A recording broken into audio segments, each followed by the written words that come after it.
Hi மக்களே, நாங்கள் தான் சுபி விலாஸ்.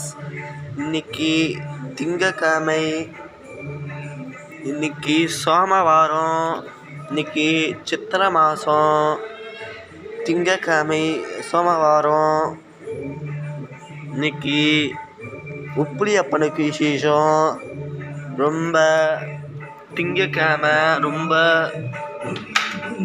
ரொம்ப சிவபெருமாளுக்கு தான் ரொம்ப விசேஷமான நாள். திங்கக்கிழமை சித்திரை மாதம். இப்போ சித்ரா பௌர்ணமி வருது. சிவபெருமாளுக்கு ரொம்ப விசேஷமான நாள் இது. முதல் திங்கக்கிழமை, மூணாவது திங்கக்கிழமை தான் 12ஆம் தேதி சித்ரா பௌர்ணமி இது. இன்றைக்கி இந்த கோலத்தை எங்கள் பாட்டி தான் போட்டாங்க. அவ்வளோ அழகாக போட்டிருக்காங்க கோலத்தை. அவ்வளோ கஷ்டப்பட்டு போட்டிருக்காங்க கோலத்தை. இன்றைக்கி பூ கோலம் கலர் பொடி போட்டு இன்றைக்கி பூ கோலம்லாம் லைக் பண்ணுங்கள், ஷேர் பண்ணுங்கள், கமெண்ட் பண்ணுங்கள், சப்ஸ்கிரைப் பண்ணுங்கள்.